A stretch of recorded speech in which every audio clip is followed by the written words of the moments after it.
Tonight on Bridge City News, the manhunt continues for the two teens accused of 3 murders in BC. We have an update from the RCMP. In part 2 of a special report, video journalist Jeanette Rocher looks into how special serum is administered to help save lives. And the Canadian Junior Girls Golf Championships are getting underway in Lethbridge. Ainsley O'Reilly has the details. Your nation, your province, your southern Alberta. From the heart of Lethbridge, it's Bridge City News with Hal Robbins. Good evening. Thanks so much for joining us. The fathers of the 2 young men from British Columbia say they're still trying to come to terms with the crimes their sons have been accused of. 19-year-old Cam McLeod and 18-year-old Brian Schmigelski are accused of killing 3 people in northern BC and are now the targets of a nationwide manhunt. Both have been charged with second-degree murder. Alan Schmigelski says he expects that the search will end in his son's death. Keaton McLeod, meanwhile, says he hopes his boy will return home safely. RCMP say the 2 suspects left a burnt-out vehicle 2 provinces over in Manitoba. We can now confirm that this vehicle is the same vehicle that the suspects were traveling in. Based on this information, we have sent a number of resources to the Gillam area. There will be a heavier police presence in the community. We have also set up an informational check stop at the intersection of Provincial Road 280 and Provincial Road 290, the road leading into Gillam. With respect to public safety, we understand the concerns being raised. This is a complex, ongoing investigation involving multiple jurisdictions. We are engaged with police forces across Canada. We are investigating all tips and are continuing to ask for the public's assistance. A woman who admitted pushing a Calgary grandmother onto the tracks of a light rail transit station has been sentenced to 4.5 years in prison. 35-year-old Stephanie Faville was sentenced yesterday after pleading guilty to aggravated assault in the November 2018 attack. The charge left the 64-year-old victim a paraplegic. Faville told police she had been drinking prior to the assault. A doctor's report later revealed she had consumed meth, cannabis, and Gravol. A southern Alberta woman has pleaded guilty to 4 counts of causing an animal to be in distress. 59-year-old April Dawn Irving was arrested in 2014 after 5 dogs were found dead on a property near Milk River. More than 200 neglected dogs that were dehydrated, starving, and chained to stakes were also found. Irving initially faced 13 counts of cruelty to animals and 1 count of causing suffering. Lethbridge police are hoping to return some jewelry to its rightful owners. The items, which include a charm bracelet, a gold necklace, and 3 rings, were believed to have been stolen during break-and-enters around 12 and 14 years ago. Proof of ownership will be required in order to claim the jewelry. If you recognize any of the items, you're asked to contact the LPS Property and Exhibits Unit at 403-330-5017 or stop by the police station. Another Amber Alert was issued earlier today but was cancelled less than an hour later after the child was located safely in Hamilton, Ontario. Police in southwestern Ontario say a 37-year-old man allegedly assaulted and threatened the mother of his child before abducting the 2-year-old girl. The father and 3 other suspects are now in police custody. There's no word yet on any charges. Yesterday, we took an in-depth look at the magic little serum that has been responsible for saving thousands of lives. I'm talking about naloxone. Arches, the safe injection and consumption site, hands it out in their Narcan kits. Today, Jeanette Rocher shows us a step-by-step demonstration of how to use the serum if you witness an overdose. Stephanie Spurrier is the take-home naloxone worker at Arches. It's her job to educate people on how to administer the naloxone serum if they witness an opioid overdose. We were curious about how to use naloxone to save a life and found out that inside each Narcan kit, there's a step-by-step guide. We follow this little acronym at the bottom here. It's SAVE ME, and that's the acronym that we go by when we are using naloxone. So the first thing we need to do is stimulate the individual, the S for SAVE ME, and make sure that they are actually experiencing an opioid overdose. If you get no response, that's when we need to move on to our next steps. A for airway, and we need to make sure that the individual is breathing. If the person isn't breathing, you need to move on to the next step in the SAVE ME acronym, which is V for ventilate. When we are breathing for an individual, we want to lay them flat on their back. We'll open up their airway, do a head tilt chin lift, so that way when we are breathing for them, the oxygen goes into their lungs. And then we take our mask. We're going to pinch their nose, so that way no oxygen goes out their nose. So if we just visualize that this is their mouth, we put this large piece into the person's mouth, make a seal as much as possible with your mouth on there, pinch their nose, and do 1 breath every 5 seconds for 2 minutes. So usually I just count in my head. I say breathe, 2, 3, 4, 5. Breathe, 2, 3, 4, 5. That can be enough to bring somebody out of an overdose. So we may not even need to administer naloxone. So our next step in the SAVE ME acronym is evaluate, the E for save. Are they responding to us? Are they waking up? Are they talking to us? If they do not respond to us, that is when we go on to our muscular injection step, and we're going to inject naloxone into them. This is our naloxone vial. It's got that plastic cap on the top. That's how we know it's sterile still. So we just pop that off, and then we have a rubber stopper right here, right, and put it almost all the way in. So the needle tip itself is just above the gray cap. So we're gonna draw up the naloxone. We just pull down on this plunger, and it'll fill up. We just let gravity help us. When we inject it, we want to go all the way up to the end of the needle there. I always encourage people just hold it like a dart and be very confident and go right into the leg. Just go right in at the middle of the leg at the side. These needles are designed to go through the clothing, they go through the skin, and all the way into the muscle. And remember to get the person to a doctor right away because naloxone wears off after 30 to 60 minutes. For Bridge City News, I'm Jeanette Rocher. Farming Smarter hosted its second Lethbridge Plot Hop of the year. The first event covered a wide range of topics from weed ID, pesticide application to crop sequencing. This time around, the focus was more on invasive species, wild bees, and soil quality. This is the second Plot Hop, and it's just a one-day where we invite people that are involved in agriculture industry or anybody that's curious, for that matter, to come and join us for a day of learning. So we always have a variety of topics. We try not to cover the same thing more than once in a season. At any one of our events, you're going to come and find new and different things to be shared. And this one in particular, we're looking at native pollinator species, invasive species as far as weeds go. We're talking about soil quality. Farming Smarter's General Manager Ken Coles agreed the underlying intent of the annual Plot Hops in Lethbridge is to offer a window not only on what's happening in agriculture today, but what it may look like in the future. Most of us want to shed a few pounds or inches to make us look and feel better. Physician and nutritionist Dr. Eddie Fadikoff says when it comes to many diets, in the long term, they just don't work. I think we have to get away from the mindset of dieting. The reasons why diet don't work, 2 reasons. I ask my patients or anybody who wants to get on a diet, 1, will you do it for the rest of your life? And 2, if you think it's such a great diet, would you recommend it to your children? And usually I get no for both. So they only work, but in the back of your mind, once you lose the weight, you're going to gain it back. Dr. Fadikoff will have more on the safest and most effective way to lose weight coming up after business news. Today was Media Day as the Canadian Junior Girls Golf Championships kicked off in Lethbridge. As Ainsley O'Reilly reports, some of the top names in the country will be competing. National Golf Championships don't come to Lethbridge often. Starting next week, 124 girls aged 18 and under will duke it out to be the best in the country.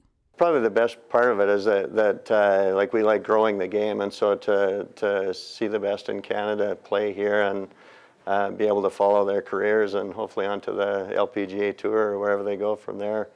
It's very exciting to have that young crop of great players here.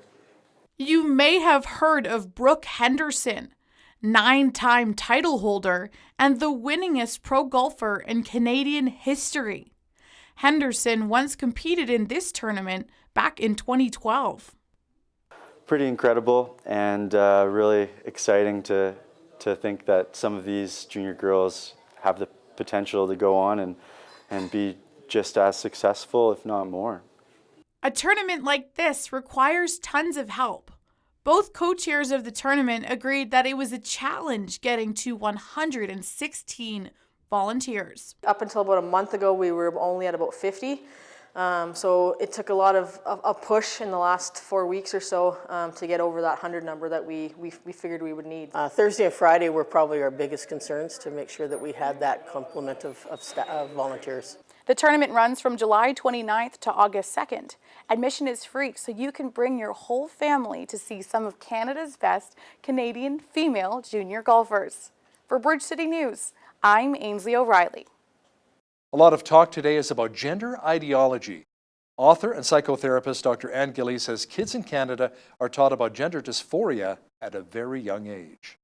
There's a lot of teaching in our school systems and on gender ideology, and so children are hearing at a very early age, in fact kindergarten, that they can be, and they might be even, so it's a suggestive thing, they may be in the wrong body. Catch my full interview with Dr. Gillies discussing her concerns with what is being taught in regards to gender ideology coming up in the second half of our show.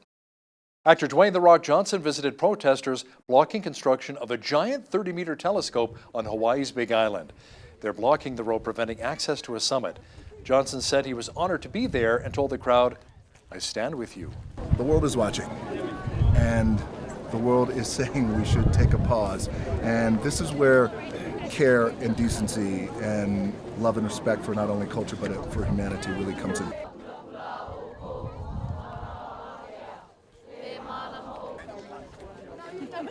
Much more than a telescope. It is people who have so much pride and are willing to sacrifice everything they have to protect something that's so incredibly sacred to them. U.S. President Donald Trump says Robert Mueller's testimony before Congress is a clear-cut victory for his administration. He called the special counsel's findings a devastating day for the Democrats. So we had a very good day today, the Republican Party, our country. There was no defense of what Robert Mueller was trying to defend, in all fairness to Robert Mueller. Whether his performance was a bad one or a good one, I think everybody understands that. I think everybody understands what's going on. There was no defense to this ridiculous hoax, this witch hunt that's been going on for a long time, pretty much from the time I came down on the escalator with our First Lady. And it's a disgrace what happened, but I think today proved a lot to everybody. Across the pond, the UK's new Prime Minister, Boris Johnson, has called on the European Union to rethink its refusal to renegotiate the Brexit deal. He pledged to throw all of his energy into making sure Britain leaves the bloc by the end of October. Our mission is to deliver Brexit on the 31st of October for the purpose of uniting and re-energising our great United Kingdom and making this country the greatest place on earth. I would prefer us to leave the EU with a deal. I would much prefer it. I believe that it is possible even at this late stage, and I will work flat out to make it happen. We will throw ourselves into these negotiations with the greatest energy and determination and in a spirit of friendship. And I hope that the EU will be equally ready and that they will rethink their current refusal to make any changes to the withdrawal agreement. It was on this day that an Air France Concorde crashed outside of Paris, the first test tube baby was born, and a chorus line opened on Broadway. This is Today in History for July the 25th.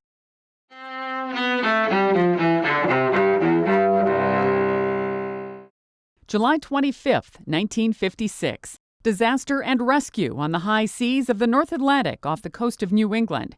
The Italian liner Andrea Doria collides with the Swedish passenger ship Stockholm, killing at least 51 people. Most on board the Andrea Doria survive. They are evacuated before the liner sinks the following day. 2000. An Air France Concorde bound for New York crashes outside Paris shortly after takeoff. All 109 people on board and 4 people on the ground are killed in the first ever crash of the supersonic jet. Just years later, the Concorde is grounded for good because of ballooning costs and dwindling ticket sales after the crash. 1995. A UN War Crimes Tribunal indicts Bosnian Serb leader Radovan Karadzic and General Ratko Mladic. They're wanted for the slaughter of up to 8,000 Bosnian Muslim men and boys in the enclave of Srebrenica. Both men remain at large for Europe's worst massacre of civilians since World War II. 1978. Louise Joy Brown, the world's first test tube baby conceived through in vitro fertilization, is born in Oldham, England. 1997. Ben Hogan, one of the greatest golfers of all time, dies in Fort Worth, Texas. He was 84. And 1975. One singular sensation, every little step she takes. In New York, the musical A Chorus Line opens on Broadway. Today in History, July 25th. Sandy Kozel, The Associated Press. Always looked like an amazing show. We had another amazing day in our city today. Lots of sunshine, and the warm temperatures will continue. A complete look at the weather forecast is coming up. Lots of sunshine again today, nice and warm. Tonight mainly clear with a low near 11 degrees. Sunny and a scorching 31 degrees for tomorrow. A hot weekend is shaping up as well. Clear sky and 30 on Saturday. Slightly cooler and 25 degrees expected on Sunday. Monday mainly sunny with a high near 28. 1 degree warmer at 29 for both Tuesday and Wednesday. Looking at the almanac, the average high for this time of year is 26 and an average low of 11. The highest temperature on this date was recorded in 1939 at 36 degrees, and the record low was +3 in 2001. Sunrise was at 5:52, sunset at 9:24. Let's see how tomorrow's shaping up across the country now. It'll be mainly sunny and a balmy 27 in Victoria. Lots of sunshine and 25 is on tap for Vancouver. Calgary should see a mainly clear sky and 28 degrees on Friday. Just a few clouds at 26 for Edmonton. Expect a mixture of sun and cloud and 27 in Regina. Partly cloudy and 23 for Saskatoon. Clouds and showers and 26 in Winnipeg tomorrow. A slight chance of rain and 30 degrees for Toronto. A potential of light showers and 32 for Ottawa. Montreal will be mainly sunny and 31. In the Maritimes, Fredericton, New Brunswick would be sunny and 29. Expect a mixture of sun and cloud and 27 in Halifax and Charlottetown, PEI. And in St. John's, Newfoundland, expect sunshine mixed with cloud and a high near 17 degrees tomorrow. The federal government is giving $11.4 million to the Dairy Research Cluster. Its goal is to drive innovation and stimulate growth in the Canadian dairy sector. Part of that is through research in areas such as bovine genetics, animal health and welfare, milk production, along with safety and environmental sustainability. Federal Agriculture Minister Marie-Claude Bebeau also reinforced her government's commitment to the supply management system. Husky Energy says our province's corporate tax cuts helped offset a financial drag in the second quarter. It was mainly due to a heavy maintenance schedule, non-routine write-offs, and expenses. The oil and gas company had $370 million of net earnings in the quarter, which is down from $448 million a year ago. The result includes a $233 million tax benefit. The profit amounted to 36 cents per share, which is down from last year's 44 cents a share. Facebook users and critics expressed disappointment over the Federal Trade Commission settlement with the company. It includes a $5 billion fine for privacy violations and new oversight and restrictions on its business. The settlement today between Facebook and the FTC is grossly inadequate to the task of protecting consumers from the surveillance-based advertising system that Facebook runs. Most importantly, the settlement today contains no limits at all on how Facebook collects and uses and shares the personal information of its users. We think that for a company the size of Facebook, $5 billion is not a sufficient incentive for them to refrain from violating people's privacy in the future. Stocks are hovering at all-time highs while the American economy entered its longest ever expansion this month. One portfolio manager says investors should still be cautious and carefully assess their investment strategy to minimize risk. We've been in a very long cycle this time where we've had an expansion since June of 2009 in the economy, and we've had a recovery in equity markets, longest ever on record, right? Longest and yet weakest as well. So this is all very significant. The reason that the system or the cycle was sustained several years longer than the average this time was because of all the really aggressive intervention from central banks all over the world, which added to global credit. We came into a financial crisis that everyone acknowledged was caused by too much debt. And the solution that came after was to add about 60% more debt to the world. I find there's a lot of skipping over the foundational aspects, like whether the person should have risk products at all, whether they should pay off debt first before they even start trying to buy mutual funds or stocks or whatever the product is that's, but because the industry primarily earns its money by when people put their cash into these products, there's really a big incentive or focus on that as the end result. Now, here's a look at today's markets.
Recapping one of our top stories this hour, the Canada-wide manhunt continues for the two teenagers accused of the second-degree murders of 3 people.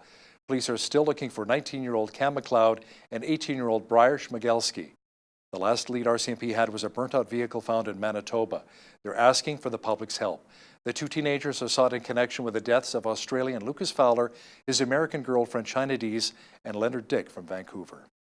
It seems like more and more people today are identifying as a different gender. How do we reach this point in society?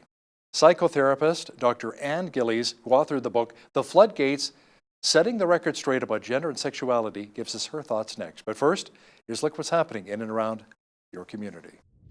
Here's your Bridge City News community calendar. The Willow Creek Gospel Music Jamboree is taking place July 26th to the 28th in Granham, Alberta. Come out and enjoy live gospel music by the Liberty Quartet, Rosette, Prairie Joe, the Fort Macleod Alliance Worship Group, and more.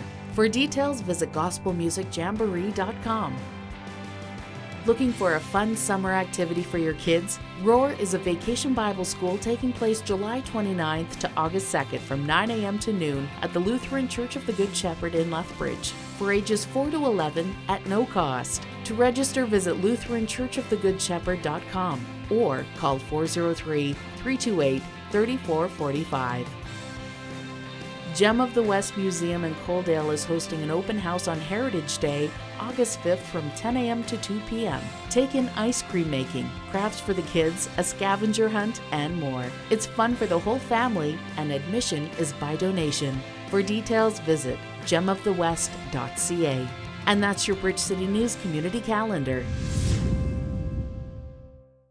The number of children who believe they have been born into the wrong gender is on the increase. There are those who believe this is good, but there are also many in the medical community who believes it is, a fact, very harmful for children. Our guest today is Dr. Ann Gillies, a professional trauma counselor and author of Closing the Floodgates, Setting the Record Straight About Gender and Sexuality. And here's the book right here. Dr. Ann Gillies, welcome to Bridge City News. Thanks for having me. So how did we reach this point talking about gender dysphoria? What are your thoughts? Well, 10 years ago, did you ever hear that word, gender dysphoria? No, it's just become a phenomena. Gender dysphoria was actually gender identity disorder, and it's being rephrased in the Diagnostic and Statistical Manual, and it's now gender dysphoria, which is the distress. So we're treating the distress.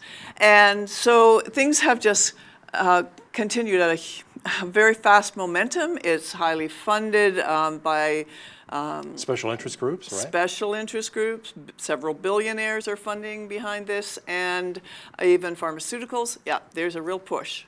But how did we come to that point where people are self-identifying as another gender? When I was a kid, you know, the boys and the girls, and even if boys wanted to play with dolls, that was fine. But we knew boys were boys and girls were girls. Well, there's a lot of teaching in our school systems and on gender ideology, and so children are hearing at a very early age, in fact kindergarten, that they can be, and they might be even, so it's a suggestive thing, they may be in the wrong body. And so certainly our teenagers have heard that. We have a whole generation that's been hearing those things. So when you put thoughts in a child's mind, I mean, especially if you tell a child you can't do that, imagine. Some children just have to try it out. And children's brains are still developing, so isn't there a danger? It's extremely dangerous. Right. In fact, children, absolutely, their brain's developing, and a 13-year-old, for instance, their brain is totally reconstructing at that age. In fact, a 2-year-old brain and a 13-year-old brain look very similar. Now, don't get offended at that. It's just the reality of our biology kicks in, and the brain has this huge recalibration to grow at that age. So those young adolescents cannot make executive decisions. So Dr. Gillies, let's talk more about outside influences and how much of a role they really play. I think it's a tremendous role. And I think there's so much in the school system, and now schools are having to provide special interest groups. And those groups, what we're finding is that children are coming out, adolescents are coming out in clusters as transgender. These adults or adolescents are often marginalized children to begin with. They have mental disabilities of some kind. Autism is very high on the transgender scale, like there's a correlation. So yeah, so these are children who are socially a bit awkward, and so they get invited, which is good, right, into a family, a group, right, that will treat them like family as long as they're complicit to the ideology within that group. And that's what we're finding. Now these young women, and some of them had lesbian tendencies before, they are now those even who were lesbian tended toward lesbian behavior, are actually transitioning into the transgender. In fact, the latest stat I read was 37% of young lesbian girls are transitioning into transgender. There's a whole momentum here, and it's not good. There's divisiveness even within the culture. Now, there are also puberty blockers, hormone blockers, and even gender reassignment surgery. Yes. In Canada for kids? Absolutely. And the push is to have it younger and younger, because right now what we're hearing from very progressive thinkers, they call themselves progressive thinkers, is that children need to get on these puberty blockers, of course, before puberty, because that will help them so that they will not have a difficult time transitioning.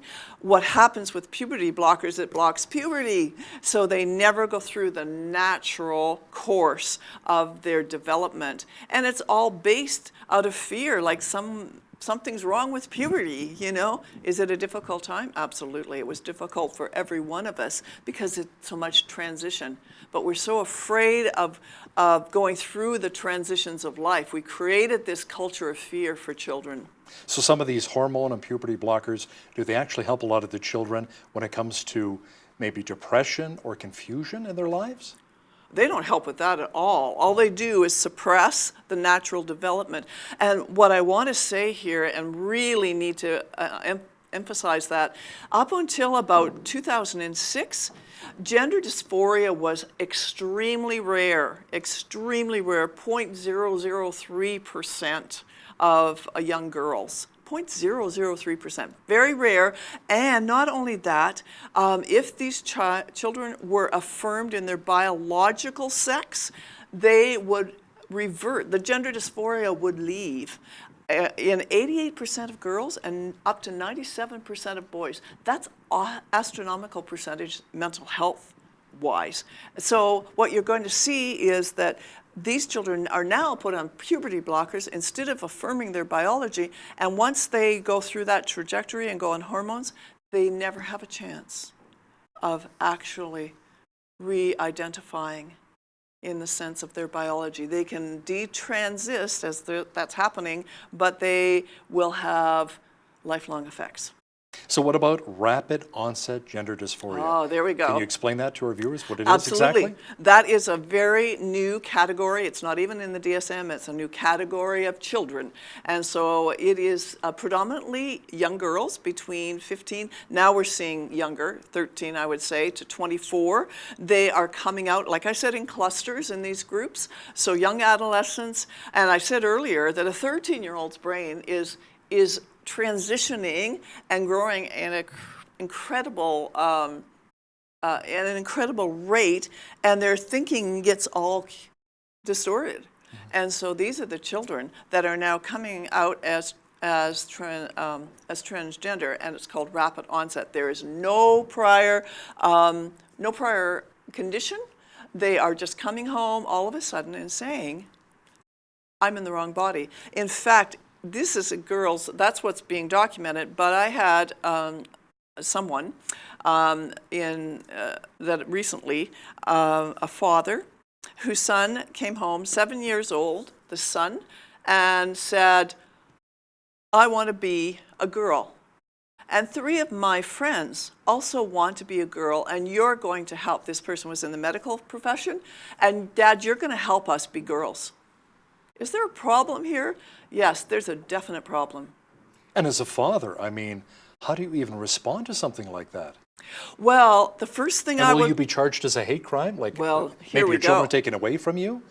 In Ontario, if you do not affirm that child's thoughts, because they're thoughts, and their feelings that they may be in the wrong body, there is a chance, in fact it's happened, that the children can be taken out of your home. Wow. So yes, that's very dangerous.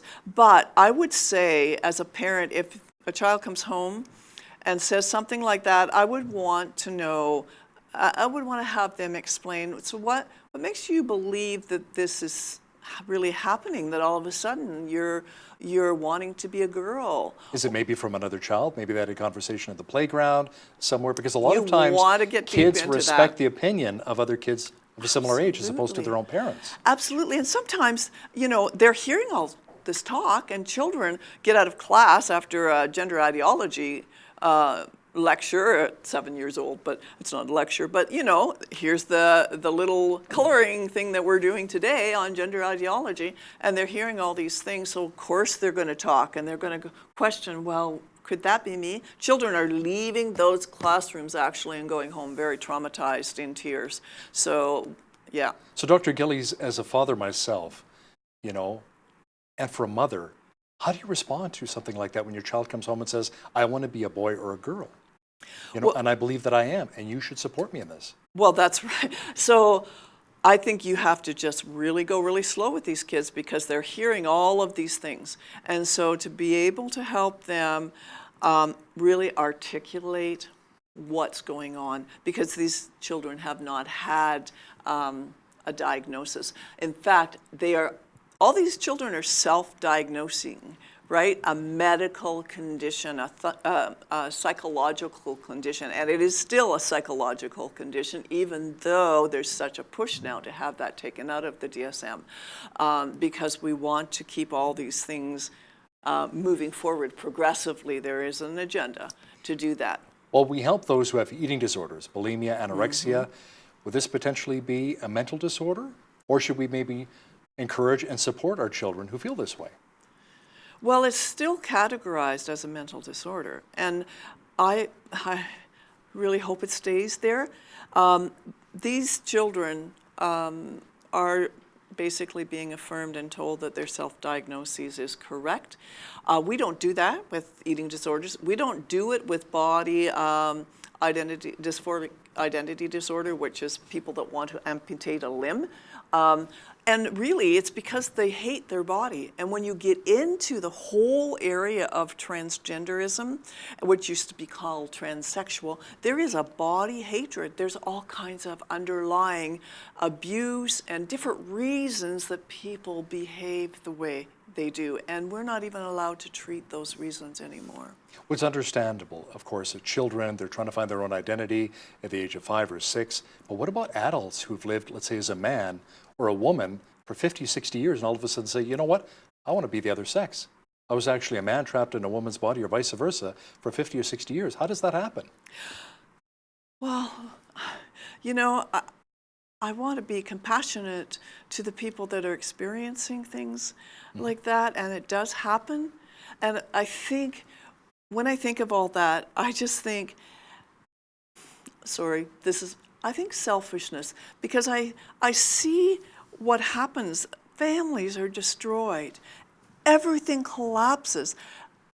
So a man wants to be a woman. He's been married. He has several children. So we just leave everything. And just walk away. We walk away and do what we want to do. Sometimes these women are they feel like they have to support this ideology, which breaks my heart, because I'm saying, no, say no. We are a family. You made a promise to us to love and care for us and to love our children. And so, I won't get checkpoints for talking like this, of course, but it's true. The LGBTQ2+ community is very strong. Yes. They're gaining a lot of influence. They have a lot of support, billions of dollars behind them. So where do you think this is going over the next decade or so? Wow, that's a really good question. Unless people start rising up, standing up, and speaking out, we are in trouble. At the same time, the LGBT community as a whole I believe it's starting to implode. I also believe there's feminists, both within that culture and without, that are rising up against the trans movement. This is not a pretty thing going on here. And so I think we, as believers, for sure, and people who have the ability to help, need to continue to love and care for those who are struggling. You have someone in your own family who is leading a gay lifestyle and walked away, right? Absolutely, absolutely. My eldest son, and there's a long story behind that, but I can't get into that today. But needless to say, trauma and abuse. And so he was in that lifestyle about 11 years and came out of that lifestyle. And because he made some choices, called me and said, "Mom, hey, what's going on? I'm having all this stuff, I'm really struggling." And anyway, started therapy, which he couldn't even get now, because it was to really address the underlying issues that promote the behavior that he was involved in. And so he's been out of that lifestyle for about 10 years. He has married.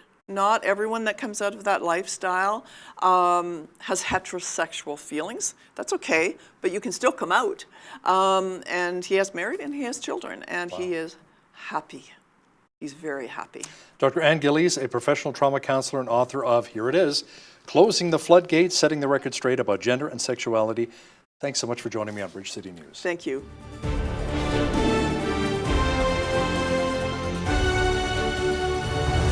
Most of us want to shed a little bit of weight. We go on a diet and lose a few inches here and there. Great. Now the problem is a few months later, after we stop dieting, we gain it all back. Today's guest has some very interesting thoughts on how to win the battle when it comes to weight gain.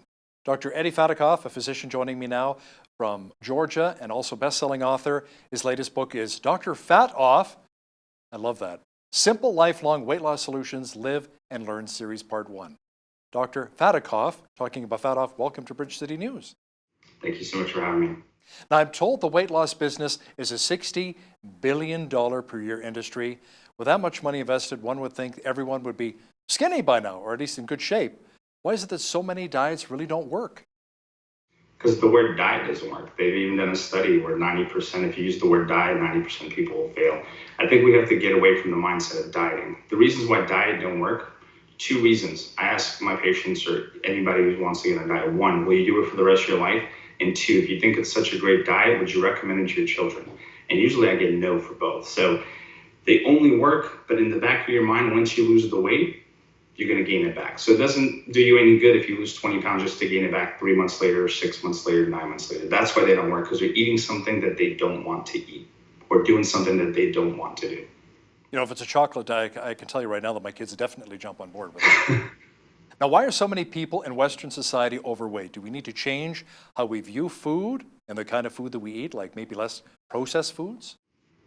Processed foods, a lot of hormones, and the way the standard American diet is built on, right? If you look at the standard American diet, it was built because it was cheap, it was mass produced. Nobody knew 30, 40, 50, 60 years from now you're gonna have such healthcare consequences. I don't think they knew this was gonna happen. So it was cheap, corporations did it, and now the consequences are cancer, diabetes risk, blood pressure, and that Western diet is spreading to other countries, right? To China. If you look at China, their BMI has increased because they've introduced fast food there. So I think it's changing the standard American diet, changing the food pyramid, and adding more healthier foods in the schools, starting from children and kind of working the way up. Is it true sometimes as well, when we're actually thirsty, we eat when we should actually be having water instead? Yeah, that's a great question. That's true. If you're at 106 degrees weather outside and I come up to you 6 hours later and I say, are you thirsty or hungry? You're probably going to say thirsty.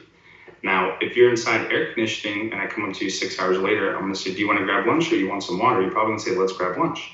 Unless the AC breaks in your office, and then you're going to be like, I'm thirsty, right? So you know those intuitive cues when you're outside or when you're inside, because you see the sweat. Okay, I know I don't want to get a heat stroke. You know, I was taught this in school. You lose about 1 liter outside and you lose about 750 mLs inside. So almost the same, you just don't realize that you're losing it because of the AC. Now, you say medications cause us to gain a little bit of weight as well. Can you list some examples? Yeah, antidepressants. Most of the antidepressants cause weight gain. We give antidepressants to increase people's appetite if they're not eating as well. Also, a blood pressure medication, right? One of blood pressure medications, beta blockers, most common people take. And you can list the whole list of them, metoprolol, calcium channel blockers, even ibuprofen. People take ibuprofen or naproxen for pain. It retains water and causes weight gain. So knowing which medications or an allergy medication that you're taking for seasonal allergies causes weight gain. And you don't know the stuff over the counter or the stuff that you're taking for your medical problems are actually causing you to gain weight. You know, it's interesting you talk about blood pressure medication. I know quite a few people who have higher blood pressure have to take the meds. And you're right, I've seen a lot of my family, they actually gain some of the weight. So what are the alternatives? So I try to prescribe blood pressure medications that don't cause weight gain. So if somebody's on amlodipine, which is a calcium channel blocker, I'll switch them to a diuretic or to another class of drugs that I know don't cause weight gain. Sometimes I have to call a specialist and say, this is why I'm changing the medication because of the weight gain.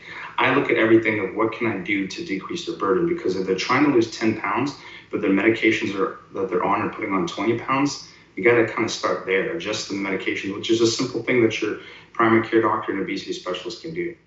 Now you say there are two key words when it comes to successful weight loss: lifestyle changes. Can you explain that? Yeah, so the foods you're currently eating right now, every day, you're not dieting, right? You're not waking up every morning saying, I'm miserable because I have to eat a hamburger, I have to eat chocolate or ice cream. The person who's vegan is not waking up in the morning saying, you know what, I have to eat kale soup this morning, right? They're not. They're eating their diet. That's what they grew up on. That's what they live. They're not dieting. So it's more about lifestyle. How can I make the foods you're eating today taste better? Here's a perfect example. Do you like rice? You know, rice is great when you're hungry and you want 10,000 of something. So yes, I do like rice. If you take rice and it's a food that you like, you can still eat it without having to diet or cut it back from your food. Perfect example. They took rice and they put a tablespoon of coconut oil and they put it in the refrigerator. 12 hours later, when they reheated it, it was 50% less calories. That's something people can do without eliminating rice from their diet. You can eat it at half the calories just by knowing that one fact, that one study that they did. So is it like mom always says too, doctor, everything in moderation?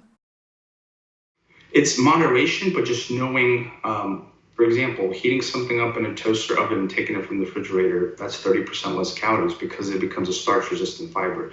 Just knowing, don't count calories, knowing to exercise and knowing which foods to eat and which portion to eat. So let's just say you have a bad meal and you're craving chocolate, right? But if you add protein and fats with that chocolate, it's not as bad of a meal. But just people just don't know what they need to combine to make it a healthy meal or healthier meal. I've talked to some nutritionists as well that say the best way to lose weight is to eat 6 small meals per day. Now, how does that work? You're eating more frequently to lose weight? That is correct. You're increasing your metabolism. So I say to my patients to eat more to lose more, because you always hear the saying, Doc, I swear I don't eat that much. I don't know why I'm gaining weight. Well, when you don't eat that much, your body thinks it's starving, so it slows down the metabolism. Your metabolism's not working, you don't become as hungry. So when you eat once or twice a day, you're like, I'm not hungry. That's not a good sign. If you look at people that are skinnier, they're always eating, right? They're always, every hour, every 2 hours, you're like, you just ate an hour ago, now I got to eat again, my stomach's growling. You want to get that same, mimic the same metabolism that skinnier people have. You know, I have some friends as well that have been on the keto diet, ketogenic diet, and they've lost 20, 30, 40, 50 pounds. Is that safe? I have a lot of patients that are on the ketogenic diet. When I do their blood work and I show them their labs, they stop pretty quickly because they don't see what it actually does to your body, right? 2 years, 3 years. And most people don't adhere to the ketogenic diet. I think for some people it's beneficial. They've done studies on ketogenic diet if you have seizures or epilepsy disorder, but to have it be sustained, a high-fat diet, is not healthy for you. Depending on what type of ketogenic you do, are you doing high fat, just eating bacon and pork chops, or are you eating good fats, right? So it really depends and varies from person to person. You know, it's interesting as well. I've talked to my doctor as well, and he says, stay away from anything white. The white rice, the white bread. You know, he says a lot of times the milk, the dairy products. What are your thoughts? Yeah, so I guess processed foods, dairy, after age 30, your body, some people can't absorb it as well and you get inflammatory reactions. So definitely, if you can eliminate dairy or minimize it, that's great. But here's what I say to all my patients. It's hard for you to change. If you've been doing something for 30 years or grew up on dairy since you were 5 years old, for me to say at 30 or 40 or 50 to stop doing this, it's not practical. So when I address my patients, try something better than you did yesterday. If dairy makes you sick, you don't feel better, and you can stop it, that's great. Because all these books that come out, New York Times bestsellers and weight loss books, they're just trying to deviate from basically the standard American diet. If I make a standard American diet and take something away from it, it's already a bestseller because it's better than what we currently have, right? It's the worst diet out ever in history, so. And in the middle of summer, when it's 100, 110 degrees or 30 to 40 degrees Celsius, you want to have your ice cream cone. How can you deny yourself that simple pleasure, right? Yeah. Now, let's talk about drinking proper amounts of water. Will it actually help with weight loss? It does. It actually, think about it this way. When you drink cold water sometimes, or a cold drink, do you ever get the shivers or the chills sometime? Oh, yeah. That means that your body is trying to convert it back to body temperature. Now, if you drink something hot, you're close to your body temperature, so it doesn't have as much effect. Also, it helps with the enzymes. It helps people who are actually skinnier have 70 to 80% body water, and people that are obese actually have 50%. So you want the water, and it helps for people who are constipated. So yeah, you can lose up to 20 pounds drinking water. I wrote a whole chapter in my book just on water. That's how important it is. And how about, speaking of importance, how important is exercise and working out? I know strength training really helps with bone density, especially as you get older, and muscle loss. You don't want to have that. And cardio is more for, is it weight loss? Is that how it works? Cardio is actually for heart health. So if you want to lose weight, you want to walk. You want to keep your heart rate lower. You don't want it at 85%. You want it at 60% of your maximal heart rate. And exercise, what they've done studies is it helps maintain the weight loss. So the whole point of exercise is to maintain the weight loss you've had. People just sometimes think, I'll eat whatever I want, I just go to the gym. That's not the case. If you want to lose weight from working out, you got to walk 30 miles. Yeah, and a lot of people have that step app. You know, they say, I've walked 5,000 steps today, 10,000 steps. Is there like an average, which we should always gear towards, like have a goal?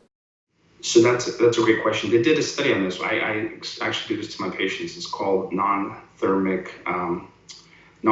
thermogenesis, where basically stuff like picking up the phone, walking back and forth, parking farther the parking lot, taking the steps instead of the elevator, that actually is more powerful than a 1 hour workout every day. So things like that, you can lose anywhere from 7 to 9 pounds. And perfect example, if you look at bigger cities, right? You look at the province of Ontario or Toronto, you look at New York City, you look at San Francisco, when you can walk around, they tend to eat fast food, but they're not so obese. And then you look at places like the South where everybody has a car, they're not moving around. The only time they get to exercise is 1 hour at the gym, but they're moving 2-3 hours. They have to walk up the stairs, elevators broken, go to the train ride. They're constantly walking. And if you average that up throughout the day, it's 2 miles, 3 miles a day. So that's what I do. I'll have some of my patients, I use one of those balls, exercise balls to sit. You're burning 80 calories an hour. That's 3,500 calories a pound. So little things like that throughout the day. Like if me and you having a phone conversation, I'm going to walk back and forth. By the time I get off our 20-minute conversation, I'll walk the quarter mile in my office back and forth versus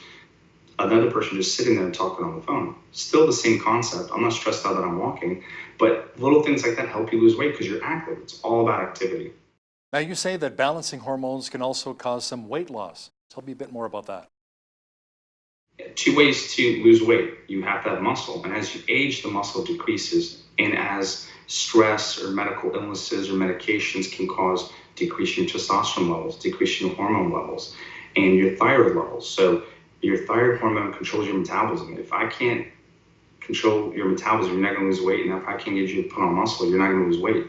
It's easier to climb Mount Everest than to lose weight if your hormones aren't optimized. So how important is weight loss for our overall health? How many illnesses can actually be prevented if we're not overweight? CDC reported 243 diseases with it and over 40 cancers associated with obesity and increased risk in heart disease, blood pressure, triglycerides, ovarian cancer, thyroid. I mean, the list goes on and on. It's actually become the most preventable disease factor and surpassed tobacco, right? We used to say, what's the most preventable thing you could do is quit smoking. Now it's obesity. And what about diet drinks? Are they better than the traditional soda or pop? Or should we be concerned about some of the chemicals that go into those diet drinks? That's a great question. We used to think, stevia and Splenda and some of these aspartame sweeteners used to be good, but now they're coming out reports that they're actually causing weight gain. The stuff we're taking to prevent diabetes and to prevent weight gain is actually causing weight gain, and that has to do with the gut microbiome.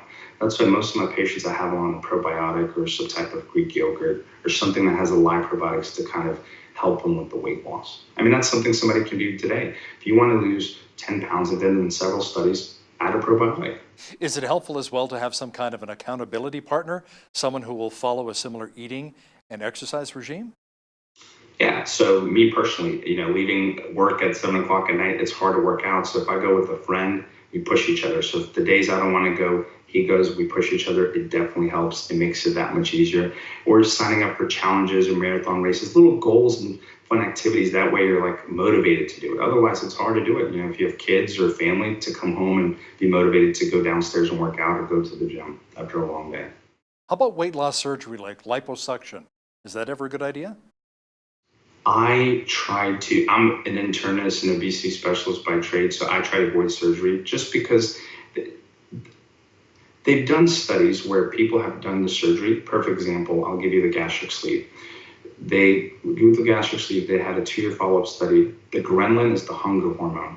They pretty much removed all of that when they had the gastric sleeves. They had a few left. 2 years later, when they started gaining all the way back, the patients, there was more ghrelin hormone than before the surgery. So 2-3 years later, I'm seeing those patients back, and now they're saying the gastric sleeve results aren't as good as they thought. So with surgery, you have complications. I see those complications, electrolyte disturbances and other. But if that's the last resort and the patient can't do it, I think surgery is viable options. But I think medication, along with dietary and lifestyle modifications, people just jump straight to surgery. But what about medication? There's plenty of weight loss medications out in the market that help people and actually prevent diabetes, prevent cholesterol, and prevent some of the risk factors before just jumping straight to surgery. So, doctor, what's your advice to our viewers who want to lose weight but really don't know where to start?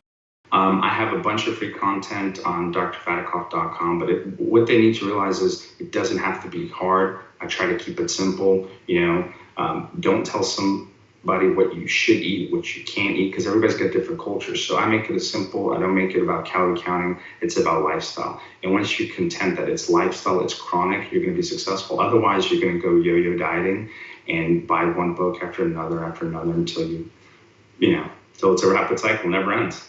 Dr. Eddie Fatikoff, author of Dr. Fat Off, Simple Lifelong Weight Loss Solutions. Thanks a lot for joining me today from Georgia. Thank you so much for having me. Pleasure. On behalf of all of us here at Bridge City News, I'm Hal Roberts. God bless. Have a great night.